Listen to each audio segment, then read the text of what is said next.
Então, muito boa noite. Sejam bem-vindos e bem-vindas a mais um grupo, né, do Laboratório Sistêmico. A gente ainda está pegando o ritmo, né, gente? Depois de dezembro aí, que eu precisei ficar quase 2 meses completamente parada, ainda estamos pegando o ritmo. Então, sempre o Laboratório Sistêmico nas quartas, né, é assim, uma quarta é Laboratório Sistêmico, que é o estudo das práticas, das constelações, e outro são os estudos de livros. Até pegar um ritmo onde eu faço sempre uma lista dentro do laboratório sistêmico, onde as pessoas são consteladas por mim ou constelam eu supervisionando. As alunas constelam uma com as outras, e tem uma outra etapa que eu acho massa no laboratório sistêmico, é trazer pessoas da comunidade para vir ser constelada. Então, a gente vai iniciar aqui um pouquinho mais com o estudo do livro A Simetria Oculta do Amor, de Bert Hellinger, e daí a gente depois vai passar para algumas simulações de cena. Deixa eu ver aqui um pedaço do livro que eu estava pensando em trazer para vocês. Só um minuto.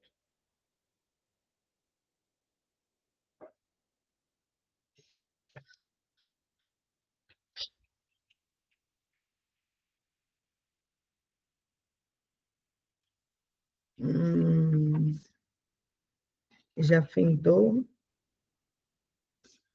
Transcrito da criança ser adotada. Já falamos.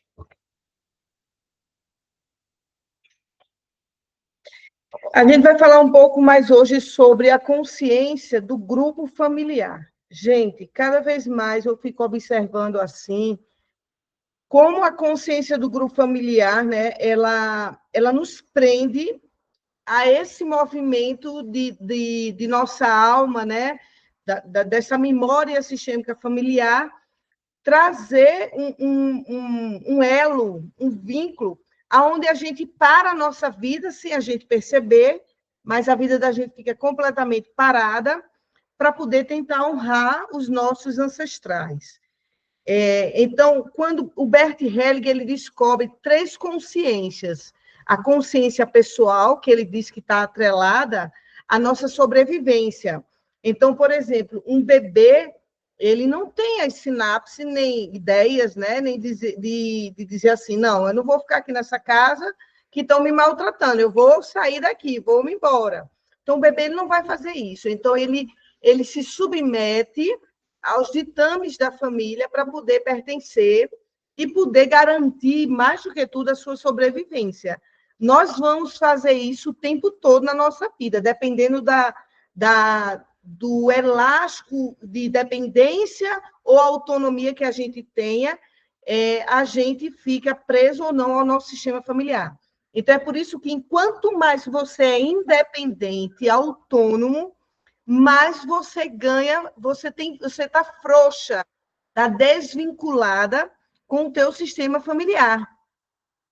É por isso que muitas vezes, né, as pessoas que detêm poder, dinheiro, elas não querem fazer com que o outro cresça, evolua mentalmente. Por quê? Porque enquanto mais a gente tem autonomia e independência, mais a gente está livre dos ditames da nossa família. Então, tem muitas mães, por exemplo, que amarram seus filhos para que eles fiquem codependentes dela, justamente para isso, para que eles não vá embora, não façam de outro jeito, a não ser do jeito dela. Então, a consciência sistêmica familiar, aquela que está no grupo da família, ela é dura, Bert Hellinger fala, ela é dura, arcaica e pesada. Então, ela não tem uma neuroplasticidade, essa consciência. Por quê? Porque a consciência da família ela vai se moldando, em primeiro lugar, naquilo que os maiores, os que chegaram primeiro na vida, dizem assim, bom, esse caminho aqui foi o caminho da nossa sobrevivência, porque tudo vai estar em volta da sobrevivência do ser humano. Então, diz, esse caminho aqui foi da nossa sobrevivência, então vamos passar para os nossos filhos essa ideia, que essa ideia foi boa para a gente. E isso vale para tudo que vocês imaginarem, gente. Então, por exemplo, um pai, uma mãe, né? Vamos dizer que uma mãe, lá na família dela, ela viu a mãe dela criando 10 filhos eu estou trazendo aqui um exemplo de uma constelação que eu trouxe. A mulher casou com um homem, o homem, depois de anos de casamento, o homem morre, deixa ela com 10 filhos. Então, quando deixou ela com 10 filhos, ela se viu assim, né? No Brasil, essa mulher não é brasileira, sozinha aqui, ela se viu dentro de um campo assim, meu Deus, o que é que eu vou fazer com 10 crianças para poder dar conta, né? Então, o caminho dela, olha mesmo essa história, o caminho dela foi meio que insinuar que seria mais fácil se as meninas conquistassem determinados homens para poder bancar ela. Ela não falou com a boca assim, filha, ó, melhor você se prostituir, melhor ir para o caminho da prostituição, que você ganha a vida mais fácil. Ela não falou assim, mas ela deixou situações que as filhas disseram que entenderam, né, porque as relações também são ocultas, entenderam que seria mais fácil, né, aquele caminho.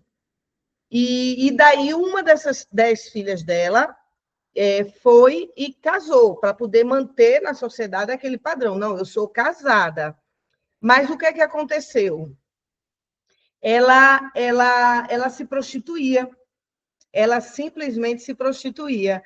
E aí, a filha dela, a neta dessa primeira mulher, que é minha paciente, ela vai em algumas situações da vida com a mãe, na hora que a mãe vai se prostituir, né, ganhar dinheiro para trazer para dentro de casa, era casada, mas o marido não dava conta de trazer dinheiro, então essa mulher levava a filha dizendo que ia visitar amigas, e a filha dela me relatou que lembra assim, nitidamente de várias ocasiões que ela chegava num barzinho e o cara se encontrava com um homem, o homem passava a mão nas pernas da mãe, e aí deixava a menina na cozinha do bar e dizia, olha, fique aqui, preparava um lanchinho para a menina, fique aqui, que eu vou aqui no chão, eu volto. E aí ela ia lá, né, ter as relações com esse homem, depois voltava e pegava essa filha e levava para casa.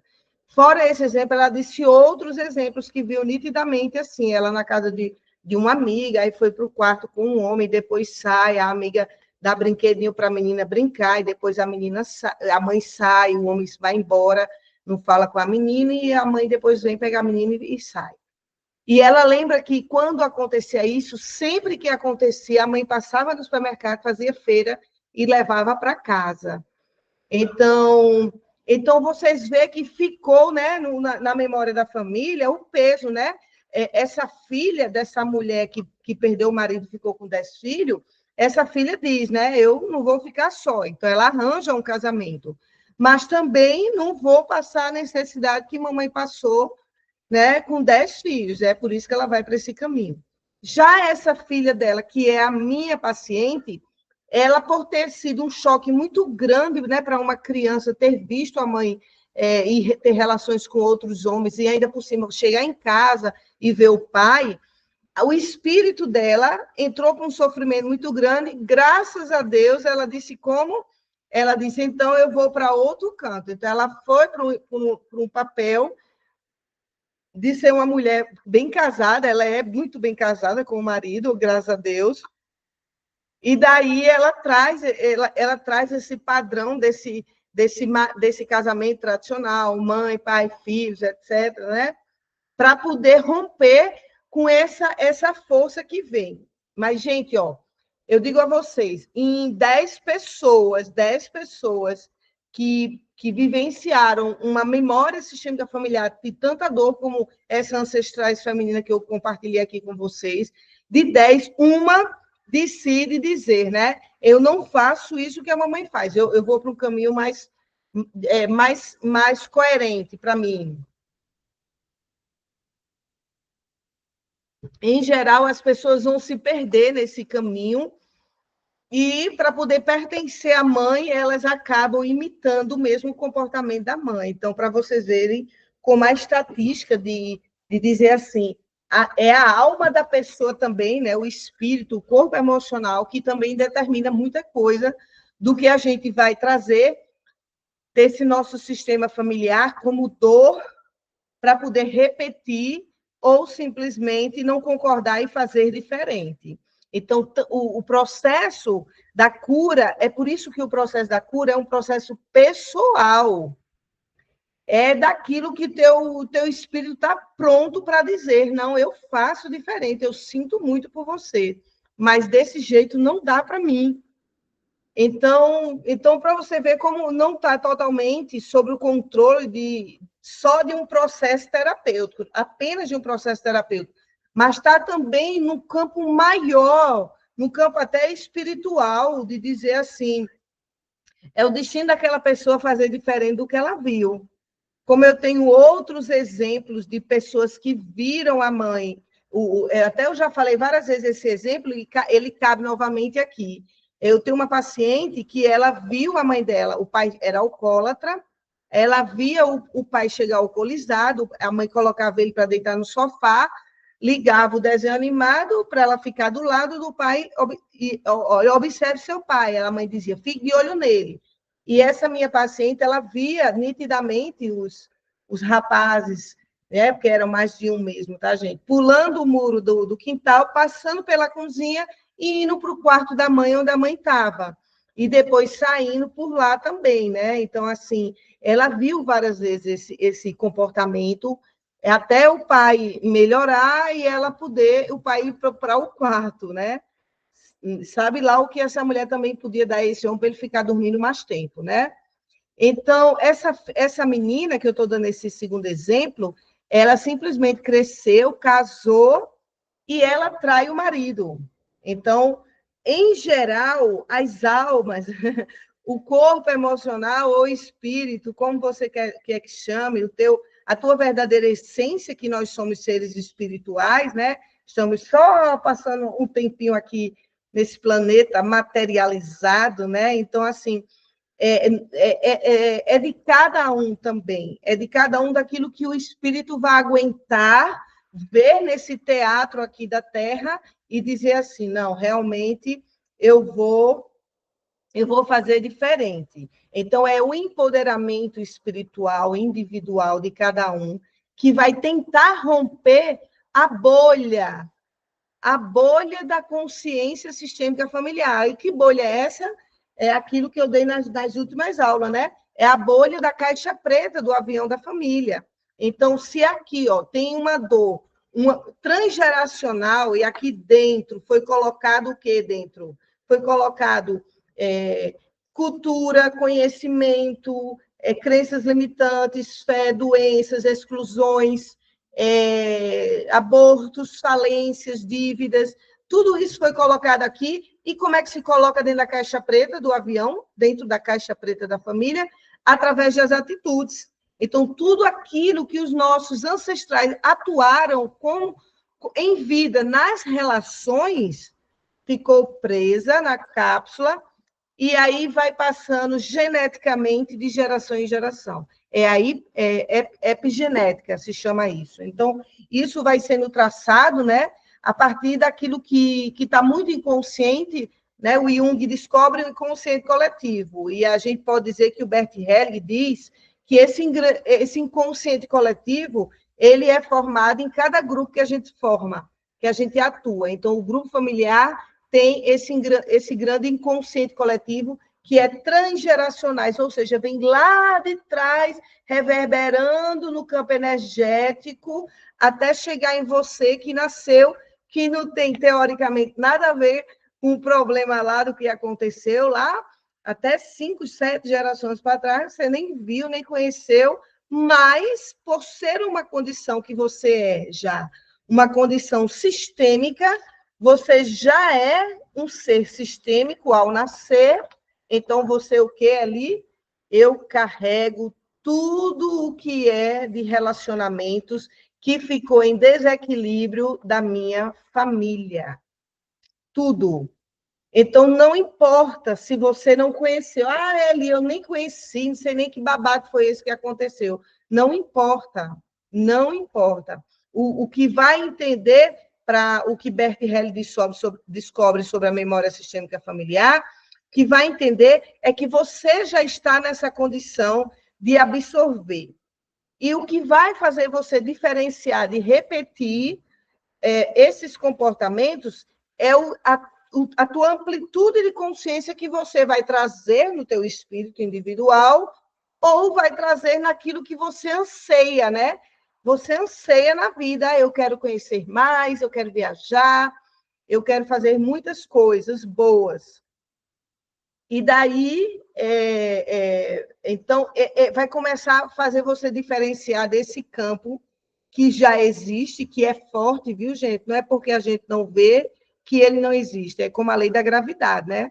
Ninguém é louco de pular de um edifício, porque sabe que vai morrer, porque aqui não tem lei da gravidade, né? Então, a lei da gravidade vai simplesmente o quê? Jogar você, não vai fazer você flutuar como a gente fica lá no espaço, né? A gente não, né? Que a gente nunca foi. Como quem foi lá no espaço, fica aí, né? Flutuando sem tocar o pé no chão. Aqui não, aqui na Terra não vai ter esse daí. Então, muito cuidado. Então, esse desejo de romper com aquilo que foi certo para uma pessoa, para um grupo familiar, mas que para você não concorda. Aí é que também mora a grande questão. Porque o que é que Bert Helling diz? Porque ele vai entrelaçar o quê? As consciências e as leis do amor. Na hora que Bert Helling faz o entrelaçamento das três consciências, que é a consciência pessoal, consciência sistêmica familiar e consciência da totalidade suprema, ele, ao mesmo tempo, traz as três leis do amor, que é pertencer, dar e receber e hierarquia. Nesse entrelaçamento, sabe o que é que acontece? Surge daí dois sentimentos. Um é o sentimento chamado de inocência, e o outro é o sentimento chamado de culpa. Então, o sentimento de inocência, a gente, que alívio, eu pertenço à minha família. Então, quando você, na tua consciência individual, você olha para a tua família e faz, meu Deus, todas as mulheres da minha família são muito mal casadas, eu não quero isso para mim, então você automaticamente, você está tentando o quê? Você está tentando um afrouxamento dessa consciência do grupo familiar. Nesse afrouxamento, você aqui vai andar sozinha. É a noite escura da alma, viu, gente? É a noite escura da alma. Então, você vai andar só. E o grupo vai estar aqui, ó. Você sozinho, o grupo aqui. Então, quando você se afasta do seu grupo familiar, porque você pensa diferente, você gosta de outro jeito de conversar, não gosta de churrasco, gosta de comida mais leve, o grupo está lá no pancadão da vida, então, automaticamente, você vai começar a se sentir meio incômoda ao participar dos eventos lá, das coisas, das conversas, dos cafezinhos, porque na hora do cafezinho só rola fofoca, falando da vida do outro, ninguém tem um hábito de um pensamento mais elevado. Então, automaticamente, pelas consciências estarem muito em choque, você vai se afastando desse grupo. Quando você se afasta, a princípio você vai se sentir bem, porque é teu ego, né? Teu ego está dizendo, ai, graças a Deus me afastei daquele povo. Só que a alma sabe que você pertence a ele pelo amor e quer continuar pertencendo. Então, quando você se afasta, o sentimento que vem depois é culpa. Culpa porque você está sem eles, você dilacerou, mas não fez o ritual de dilacerar. Eu vejo muito isso, gente, nas minhas pacientes que moram fora do Brasil. Então, a maioria está lá, olha mesmo, isso é a maioria mesmo, olha o que elas fazem. Vão para a Inglaterra, vou dar exemplo da Inglaterra, vão para a Inglaterra, começam a ganhar dinheiro, se vislumbra com aquele mundo lá, um mundo mágico, um mundo de autoconhecimento, um mundo tecnológico, um mundo tudo lá na Inglaterra, elas vislumbram isso, e aí a alma dela, quando diz assim, eu consegui o que eu planejei, o que é que a alma faz? Para eu poder voltar a pertencer, elas começam a mandar dinheiro para a família, que é um ato de dizer assim, ó, eu estou aqui, quero ficar aqui, mas eu pago pela minha distância. E eu vi muitas pacientes minhas dizendo, Eli, olha, esse mês eu nem vou fazer constelação, porque aconteceu um negócio na minha família e eu tive que mandar mais dinheiro. Então, várias pessoas, eu precisei cortar esse laço de culpa, que ela estava mandando dinheiro, até deixando de ficar para cima, e mandando para poder pagar essa distância. essa vontade de ir mais na vida, essa vontade de estar num país melhor, de maior benefícios, né, financeiro e tudo mais. Então, ela fica meio que pagando para poder dizer assim, ó, me alivia da culpa.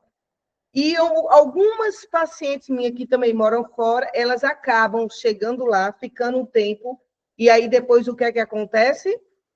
Elas simplesmente começam a perder emprego, o visto não acontece, e aí volta para o Brasil.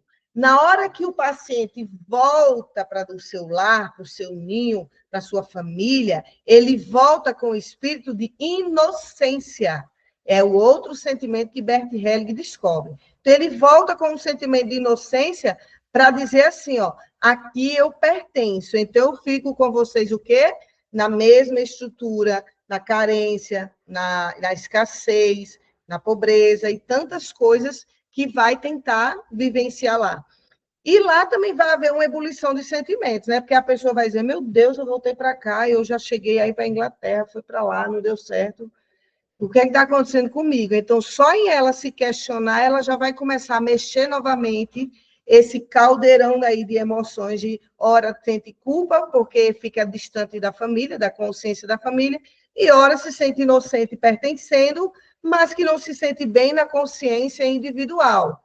Então, o que vai salvar esse modelo de pessoas é esse questionar mesmo, o que é que eu estou fazendo aqui, por que, que eu não tenho força para sustentar minha vida em outro canto, o que é que eu estou fazendo, tal, tal e tal. Então, e esse questionar, esse incômodo, essas guerras internas, é justamente elas que vão levar você a um processo de cura e de capacidade emocional de poder estar onde você estiver e se sustentar com a tua força, mesmo que isso esteja longe da tua família, dos ditames. Porque não necessariamente, gente, a gente precisa honrar, tá? Pertencendo assiduamente, assim, estando lá dentro com todas as nossas forças. A gente pode pertencer aqui no sentimento interno, na nossa voz interna, mas também dizer, não, eu pertenço, mas eu vou ficar no caminho que eu acredito ser o melhor para mim, né? Então, essa consciência sistêmica familiar, ela é independente, ela não vai se agradar. A própria família também não vai se agradar quando você estiver chegando em auges. Ela vai fazer uma pressão até você voltar. E como é que a família faz a pressão voltar? Criticando, soltando piadinhas, dizendo que só quer ser de primeiro mundo, né? Estou dando esse exemplo da Inglaterra. Só quer ser cidadã do primeiro mundo, só quer ser da família real. Então, vai começar a soltar piadinhas e, ao mesmo tempo, fazem o jogo de solicitar dinheiro, né? E essa pressão que eles fazem de dizer, manda porque a gente está precisando e você está aí na melhor, é uma pressão de dizer, pague pela sua independência, pague pela sua força e coragem de ir para um país de primeiro mundo e a gente ficar aqui na escassez. Então, a família, gente, ela realmente ela é arcaica, ela tem um modelo arcaico, porque isso é tudo inconsciente, tá? Porque a família ela vai querer que todos fiquem juntos para poder sustentar, digamos assim, juntos a dor, a força, a alegria, a tristeza e tudo mais. Então, vai ter esse caminho, né, da família se prender a isso, tentar prender seus membros, porque, vamos supor assim, às vezes, uma mãe de uma pessoa dessa que vai para fora, para morar na Inglaterra, por exemplo, a própria mãe não teria coragem de fazer isso. Lá no inconsciente, ela diz: meu Deus, que menina corajosa. Se eu tivesse a idade dela, eu faria isso também. Só que ela não verbaliza. Porque verbalizar é dizer assim: filha, vai com a minha bênção para a Inglaterra. Elas não verbalizam, elas ficam no interno. E aí, infelizmente, traz alguns membros para poder falar aquilo que a mãe prefere não falar, a mãe ou o pai, né? Prefere não falar para poder se sentir no papel de mãe, né? Porque mãe ela teoricamente, ela teria que abençoar, mas para ela não fazer isso, ela vai e joga algum membro da família, mas joga mesmo, tá? Então, é um jogo psíquico de disputa de poder mesmo, de disputa para dizer fica todo mundo comigo, totalmente inconsciente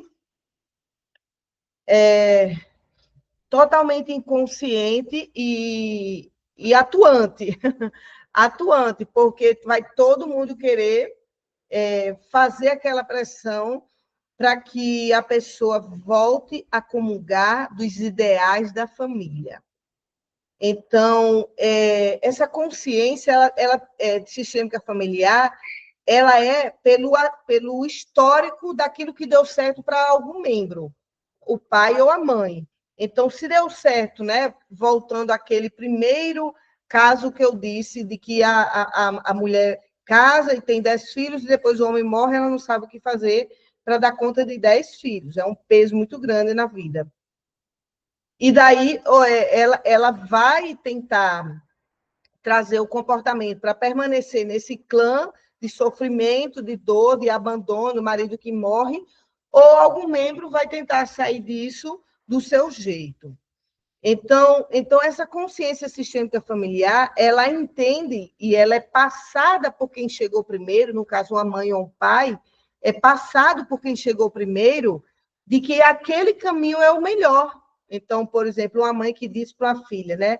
Filha, não case com o seu trabalho. O trabalho é o melhor caminho para você se manter na vida. Então, esse caminho que a mãe diz, seja verbal, né? Eu já tive alunas que ela escutou da mãe de forma verbal que o melhor caminho era o casamento, ou era o casamento com o trabalho, não um casamento mesmo, e a filha chega a casar, mas aí traz um homem que não consegue manter muito dinheiro e ela tem um bom trabalho e para ela está tudo certo assim, depois ela se separa. Então, aquilo que a gente escuta da nossa mãe, do nosso pai, escuta através de ditames, que ela vai dizer para fazer assim, assim, assim, ou escuta como histórias. Sabe história de domingo, que a gente senta na mesa para almoçar com a família, e aí começa a dizer, menino, teu avô, nossa, teu avô era um homem de muitas mulheres, né? Porque agora a história fica meio cômica, né? Só que quem passou sabe que foi muita dor. Então, aquelas histórias de almoço de domingo, onde conta na frente da avó, né, que já perdeu o marido, já se refez, não quis mais casar, mas já se refez aquela separação e até acha melhor ter se separado. E aí fica aquele que vai assim, meu pai, nossa, não é, mãe? Papai deu muito trabalho, não foi? Ô, homem danado, homem viril, né, mãe? E aí deixou, por causa de outra mulher, a mulher já deixou ele. Então, aquelas conversas que a gente vai escutando de domingo, que vem como histórias mesmo, narrativas, elas também vão fomentar na gente o que eles acham de certo e de errado na família. Né? E o que eles acolheram do jeito que foi, né? Assim, meio que um homem muito mulherengo, e tá tudo bem, se nosso pai era o machão, né? Dependendo da região, vou achar até muito bonito isso. Então, isso vai passando, aí todo mundo ri, os netos riem também. E como é que era, vó? A senhora dava piso nas mulheres que ele arrumava? Dei muita pisa. Pegava o cinturão e dava uma surra naquela nojenta. Então, essas coisas que vão virando cômicas, vão virando histórias de domingo de almoço, elas simplesmente passam para a consciência sistêmica familiar que dá para ser daquele jeito e está tudo bem, né? E os membros que não vão concordar vão dar uma risadinha aqui, saem, né? Despistam, dá um tempo, vai para outro canto, vai fazer outra coisa. Mas vai ficar na cápsula da família de que aquele comportamento foi aceito ou não. Entenderam? E isso também dá muito sobre as religiões, né? Às vezes, eu lembro de uma paciente minha que ela começou a ir para... A família dela era católica, é católica. E ela começou a enveredar por um lado mais natural, natureba, né? E aí ela foi e comprou um bebedouro daqueles de barro e começou a beber água natural, não queria mais beber água gelada. E isso aí foi, assim, algo surreal que ela me contou, porque disse que era motivo de chacota dentro da família, sabe? Tudo natural. A mãe só queria, vamos almoçar também, tem que estar quente, viu? Tem que ser bem natural, seu amor, gelado. Vou botar na geladeira seu arroz. Então a família, de um simples caso, né? A menina decide lá que não quer beber por um tempo, ou não quer mais beber água gelada, e quer beber água natural, que ela sente melhor no corpo dela, e aí é abraçada com isso, com essa nova ideia, com um grupo de chacota, dizendo que ela só quer ser a natureba e que isso não vai levar a canto nenhum. Então, essas coisas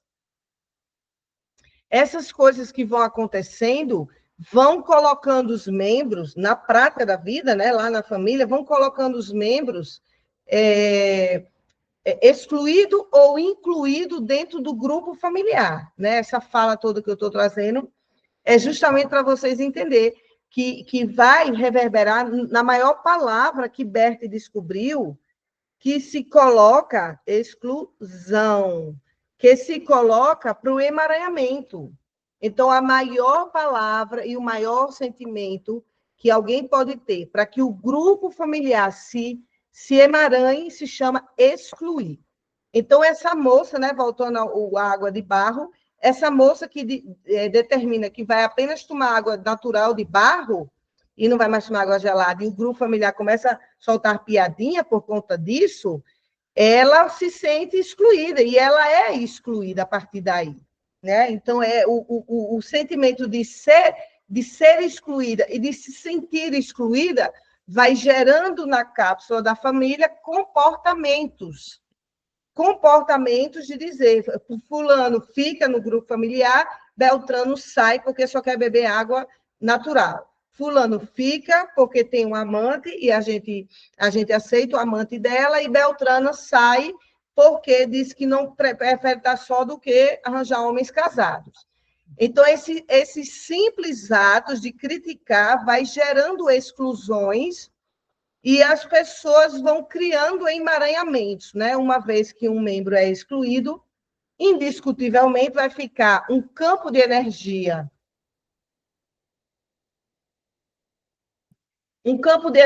consciencial dentro da família, e aí vem outro membro lá na frente para tentar repor e incluir aquela menina que só queria beber água do pote natural. Estou dando um exemplo bem pequenininho para vocês colocarem aí a dimensão de que cada um, porque cada um pode ser excluído, né? Então, aí vem um membro lá na frente, um sobrinho, uma sobrinha, uma neta, uma bisneta, lá na frente, e vem totalmente natureba, né? Não uso desodorante, porque o desodorante faz mal, é industrializado. Aí vem aqueles povo que é bem radicais, né, do natureba, né? Uso uma roupa e no outro dia uso a roupa avesso para poder não sujar e não gastar água do planeta. Estou dando exemplos bem, né? Então, assim, vai vir um membro mais radical dessa coisa de ser natureba para o grupo familiar trazer a memória. Ixi, é igualzinha aquela tia dela que só queria beber água natural. Então, o próprio emaranhamento, ele é um movimento sistêmico familiar para que algum membro seja lembrado e incluído. É por isso, gente, que um foco de uma constelação, ou seja, o emaranhamento que a pessoa traz, ela é um membro da família, não é do nada. Eu não consigo engravidar. Não é do nada que a pessoa não consegue engravidar, não é do além que ela pegou essa ideia. Ela pegou essa ideia do sistema familiar dela, de algum fato concreto e real que aconteceu lá atrás sobre abortos, sobre mortes prematuras, sobre morte no parto, sobre alguma coisa sobre criança ou mulher grávida. Isso gera o que Bert chama que nós somos sistêmicos.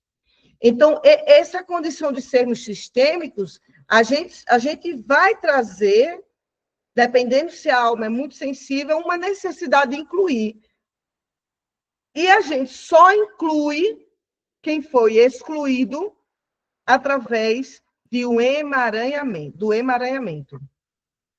emaranhamento é imagina um novelo de lã que estava bem enroladinho, de repente se soltou e você tenta enrolar de novo. Então, emaranhamento é isso, é as ideias mentais totalmente fora do lugar, os papéis fora do lugar. Que eu sou Elisângela, mas esse comportamento parece com o da minha bisa, então eu não estou Elisângela, eu estou minha bisa. Então, o emaranhamento é justamente isso. Você não é você na tua essência, no que tu viestes fazer aqui na Terra. Você está atuando igual o comportamento da bisa, ou de uma avó, de uma mãe, de uma tia que foi excluída, seja lá quem for. Então, é importante que vocês da formação, ou então quem já é consteladora, se atentem para isso. Toda vez que for abrir uma constelação, perguntar, peraí, vamos usar aqui o método baralho sistêmico, né? Usar as técnicas, ver os olhares, para eu saber quem é quem. Para eu saber quem ela está representando através desse emaranhamento. Essa fala ficou bem legal. Quem o paciente está representando através do emaranhamento. Então, o emaranhamento é sempre, mas é sempre mesmo, é sempre uma pessoa, né? Só um minutinho, gente. É sempre uma pessoa do sistema familiar. É sempre uma pessoa. Então, vocês, através da técnica do baralho sistêmico, né? Do qual vocês estudam comigo, vocês vão descobrir através das técnicas do baralho quem é aquele membro que ela tenta representar, através do emaranhamento. Então, quando descobre isso, indiscutivelmente a constelação ela vai chegar no auge, ela vai chegar no topo de fazer sentido para a alma do paciente. E aí ele vai dizer, poxa, realmente esse comportamento aqui é igualzinho da minha mãe, ou da minha avó, da minha bisa, da minha tia, é igual. Então, onde é que vai dar o processo da cura das constelações? Lá naquele movimento aonde a pessoa se olha, né, vê, reconhece. Eu reconheço que realmente eu estou parecendo com a minha mãe. Mas aí é questionada, é você? Não. Você quer carregar isso para sua mãe? Não quero. Então, onde é que está a frase, onde é que está o movimento de cura através do amor que Bert fez? O amor que devolve, porque você estava vivenciando um amor cego e emaranhado. Cego por quê? Porque você não estava vendo quem você vai tentar, inclusive estava com os olhos fechados, e emaranhado porque você foi lá em alguém, repete o comportamento desse alguém e traz para você. Por isso que é cego e emaranhado. Então, através daquilo que a gente chama na constelação de frase de solução, é onde você vai simplesmente devolver, através de um amor agora, um amor que traz à luz a consciência, você vai devolver para o teu sistema aquilo que não é seu, que não lhe cabe resolver. Não lhe cabe. Você tem que ser mentalismo, a mentalidade sua tem que estar muito firmada pelo amor próprio. Não me cabe ter medo de engravidar, porque esse destino foi da minha bisa que morreu no parto. E nem você pode dizer isso para o ego, né? Porque no ego seria uma frase assim: ah, tô nem aí, não foi eu, quem morreu foi ela. E aí você engravida. Que pode acontecer. Mas você precisa dizer através de um movimento de honra e de sinto muito pelo que aconteceu no sistema e que levou à morte daquela pessoa. Então, é o que Bert chama, né, que tem na Bíblia, que é assim, o verbo se fez carne, né? Então, por que o verbo se fez carne? Porque através das nossas palavras, a gente materializa aqui na Terra as situações. Porque as palavras já vêm lá dos nossos pensamentos, né? Então, é sentimento, pensamento, palavras e ações, as atitudes, né? Então, essas frases de soluções é um movimento filosófico interno e consciencial que você vai trazer para o teu paciente, para ele olhar para a cena, aquele psicodrama que foi formado da dor dele, do emaranhamento, até que você faça a ele dizer, olha, Bisa, eu sinto muito pelo destino de você ter morrido no parto. Eu sinto muito. eu devolvo para você essa dor do teu destino. Mas me abençoe se comigo for diferente. Eu acho muito interessante quando o Bert Helling traz essas frases assim. Uma vez eu li no livro, ele assim, se comigo for diferente. Se. Por que se? Porque a gente também tem que ter um pouco de humildade, né? Já que nós somos sistêmicos dentro de nascermos dentro dessa família, né? Então, se comigo for diferente.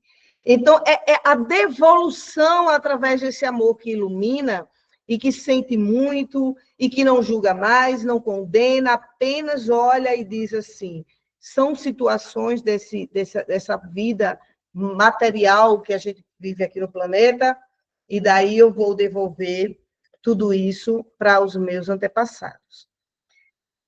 Mas para que você faça isso e você não fique recorrendo a essas cenas inconscientes de dizer, peraí, eu devo mesmo engravidar, né? Estou trazendo sempre esse exemplo. Será que é perigoso mesmo? Será que não é perigoso? Entendeu? Então, às vezes, a memória fica recorrente, né? Se a pessoa sai de uma constelação e acha que tomou uma pílulazinha de Rivotril, a constelação agora que faz o efeito, eu vou para a minha vida, né? Já estou curada, vou viver o que eu quiser viver, a constelação que cure. Então, a gente está sempre muito no papel de uma matrix de aguardar o Salvador vir e nos salvar, né? Então, é por isso que a constelação ela não vai caber em qualquer pessoa, né? Eu sinto muito, tá, gente, dizer isso. Mas ela não vai caber, porque vai ter determinadas pessoas que não vão querer ter ouvidos para escutar a verdade de que ele agora tem que atuar. Ele tem que ser o autor da sua vida e escrever história por história na nova página em branco. Porque na hora que a constelação te dá uma nova consciência, acabou-se. Você já tem essa consciência. Então, não adianta se tornar vítima de novo. O universo já sabe, ela sabe que tem que devolver para a Bisa. Então, nem todo mundo vai ter a capacidade, né, de estar pronto, de aceitar, escutar a nova consciência que ela tem que vibrar. E consciência, gente, ele um movimento energético. Você tem que sustentar essa nova consciência. Peraí, né, Isali? Esse destino foi da minha Bisa. Eu não vou mais mandar dinheiro para meus famílias em Brasil, porque eu preciso agora pensar em mim e, sem culpa, permanecer aqui na Inglaterra. Então, a frase de solução da constelação, ela é um comportamento e um movimento filosófico consciencial. Você vai ancorar, se você sustentar, né, pelo mentalismo, a nova consciência que você tomou. E muitas vezes, às vezes, vai dizer, peraí, eu não, deixa do jeito que está, que vai ser melhor. Porque as pessoas vão estar sempre ganhando. Estando em situações boas ou ruins, elas estão sempre ganhando.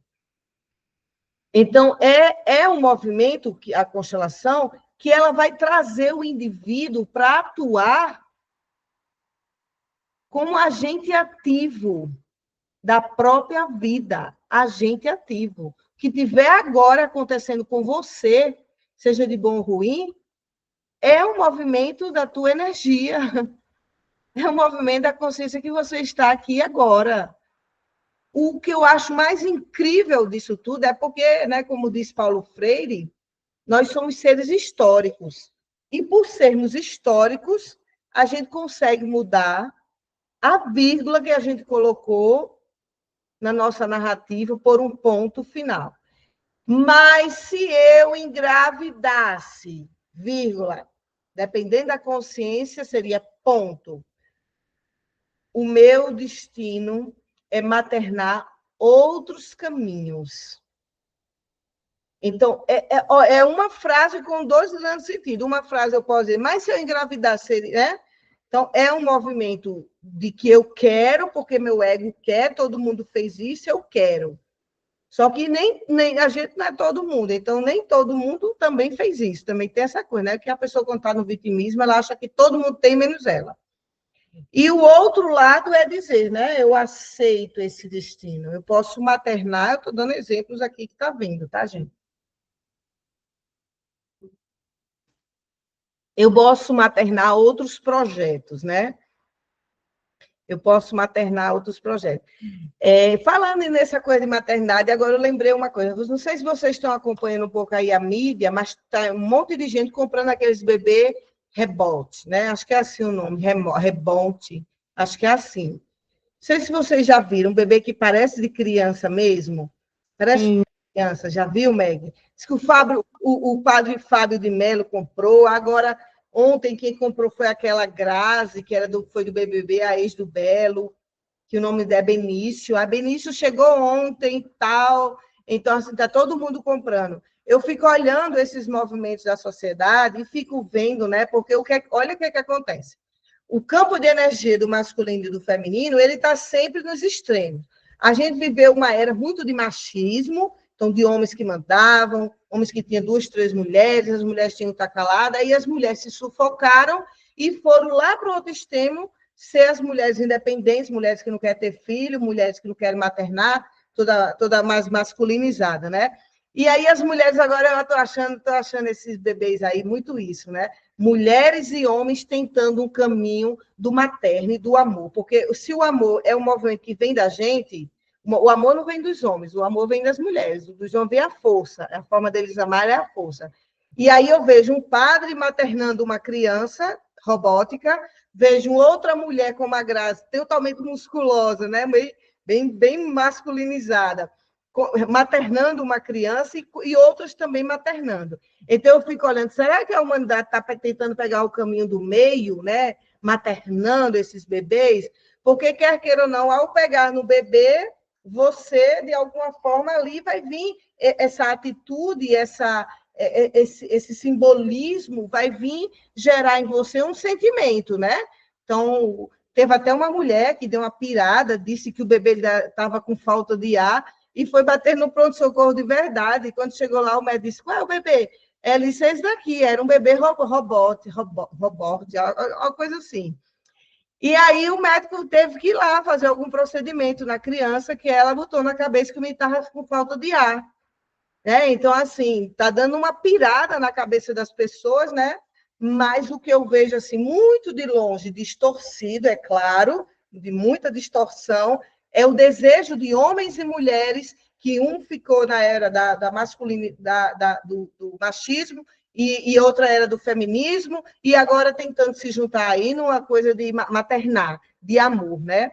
Não sei onde é que isso vai dar, essas histórias desses bebês, não sei onde é que isso vai dar, mas que está vindo uma maternidade sendo aflorada aí, como sempre, a gente nunca procura o caminho do meio, vamos ver onde é que isso vai se encontrar com esse ato e esse gesto, esse ritual de maternar crianças fakes, né?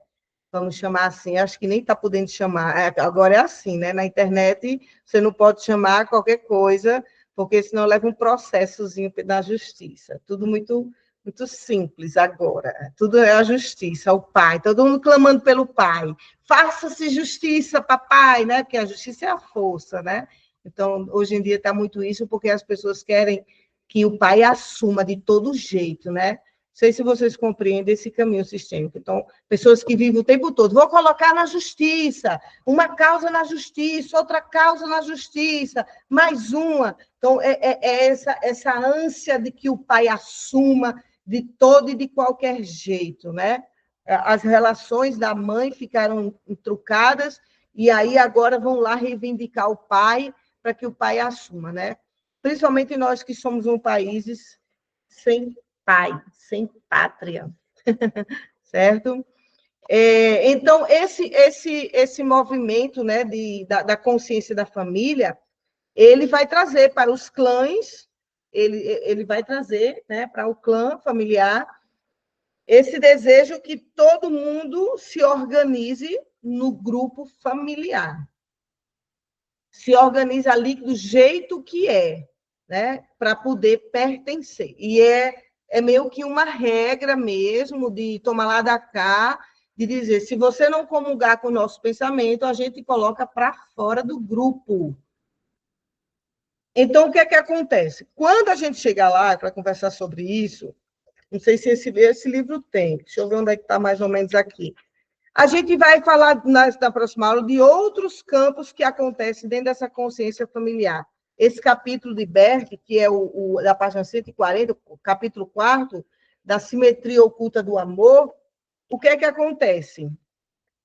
Na última aula daqui do livro, ele vai falar da terceira consciência, que é o amor e a grande alma, ele vai trazer. É lindo esse capítulo desse livro. O amor e a grande alma, porque aí o Bert vai mostrar que a terceira consciência, que é da totalidade suprema, a consciência do amor maior, essa não exclui, não abandona, não separa, não negligencia nenhum membro.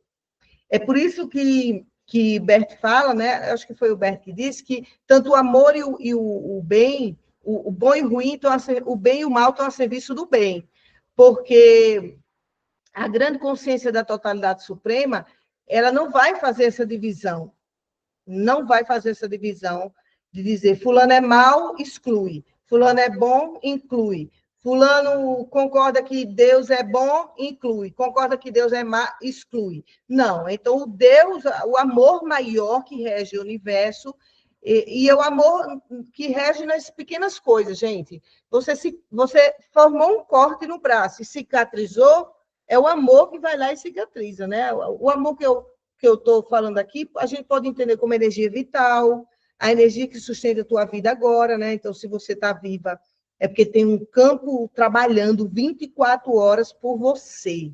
24 horas estão trabalhando no organismo por você.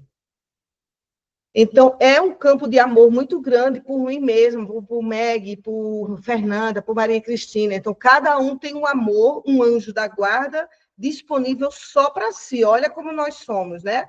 Totalmente especiais, trabalhando para si, para poder permanecer sua vida aqui. Independente se você está agora com a doença ou se você está morando na rua, não está, tem algo espiritual que às vezes humanamente a gente não vai entender, né? Porque tem gente que tem 3, 4 apartamentos e uma pessoa mora na rua. Humanamente a gente acharia isso injusto, tal, mas tem algo aí, além do capitalismo que faz essa separação, tem algo aí no plano espiritual que coloca os seres humanos nessa experiência, né? Até agora a gente ainda não descobriu o porquê, né? Porque às vezes eu acho que seria muito mais fácil para Deus fazer assim e resolver tudo que a gente precisa resolver aqui, para a gente ter uma temporada aqui no planeta Terra de muito amor, muito luxo, muita vida, praia, cachoeiras, dinheiro, tudo que a gente quisesse. Dava para fazer assim, né? Mas eu fico questionando por que será que não é feito assim, no passo de mágica, e continua aí esse sofrimento, alguns sofrimentos, né?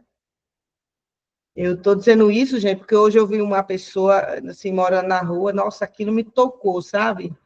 Me tocou profundamente. Eu falei, meu Deus do céu, que situação de vida, no meio da rua, sem nada, apenas uma caminhada de um lençol, um travesseiro, um cachorro do lado.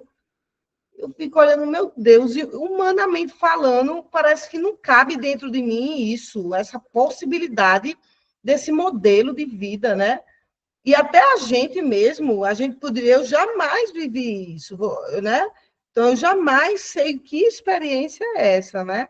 Então, olhando para isso, o sentimento que eu tive foi dizer, não, realmente, como muitos dizem, é um planeta de expiação.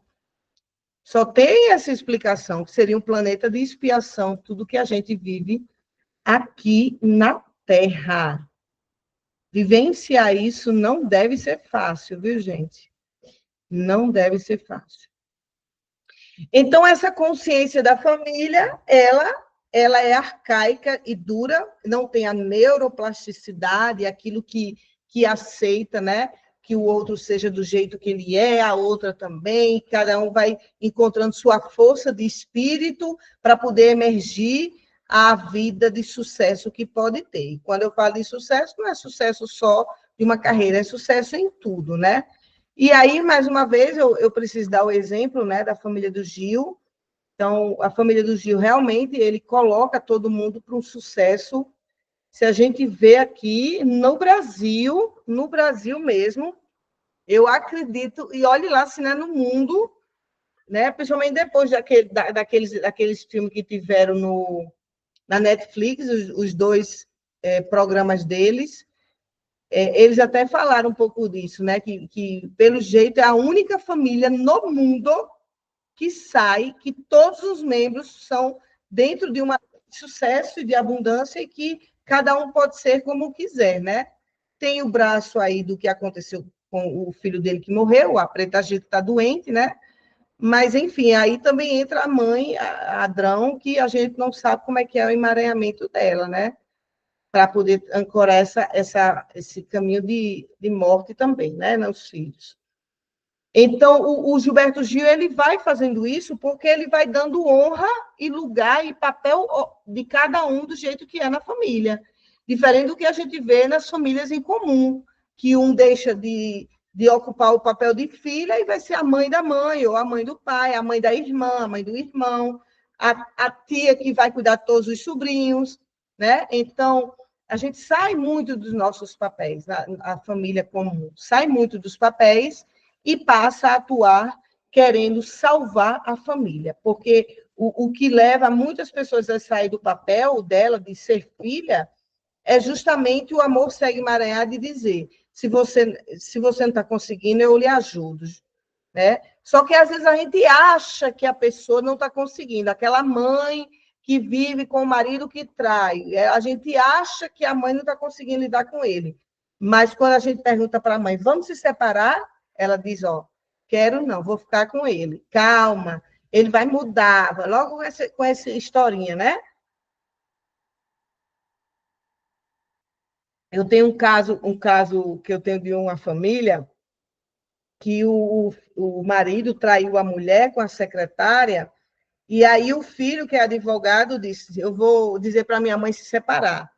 Aí ele foi lá todo cheio da força do filho masculino, chegou lá e disse, mãe, vamos que eu vou lhe separar desse homem, eu sou advogado, posso fazer isso pela senhora, não sei o quê, não sei o quê, e esbravejando, tal, tal, tal, e a mãe dele falou assim, não, mas eu não quero me separar, não, eu não quero me separar, não, eu vou ficar com ele vai mudar.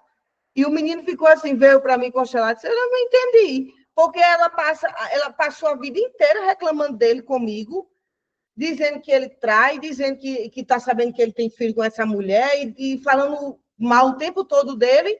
Na hora que é descoberto, que eu fui lá perguntar se ela queria se separar, ela disse que não se separa. Né? E é exatamente isso que acontece, porque os filhos acham que os pais estão em sofrimento, porque também os pais colaboram com isso, falando, né, de situações de dor, porque falam do verbal, mas nem todo mundo conhece o que estão atuando lá na consciência oculta, que eles determinam de forma inconsciente que eu não pertenço por nada nesse mundo. Entenderam, gente?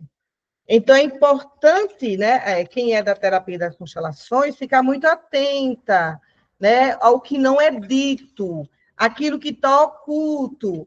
Muitas vezes a pessoa chega no consultório querendo falar, né, pensando que a gente atua dentro de uma terapia mais tradicional, de fala, fala, fala, fala, aí quer falar e para poder convencer a gente de algum sofrimento tal, mas eu não gosto de escutar o paciente assim, eu gosto de que ele me diga um foco e a gente veja lá o que é que está se passando, porque aí eu vou mais no não dito, no inconsciente, do que no dito. Então, o dito, a fala, ela muitas vezes, não na maioria, ela é simplesmente produto do ego, daquilo que eu queria que fosse. E ela não vai curar. Ela se torna você vítima, mas não lhe cura. Certo, gente? Alguém tem alguma dúvida? Querem fazer alguma pergunta?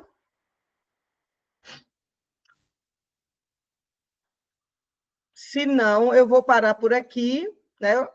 E aí, na próxima quarta, vamos ver se a gente chama mais as pessoas e as pessoas vêm para a gente dar continuidade, certo? Então, uma boa noite e até quarta-feira que vem, se Deus assim permitir. Boa noite. Um abraço. Boa Até. noite. Beijo. Boa Até. noite. Tchau.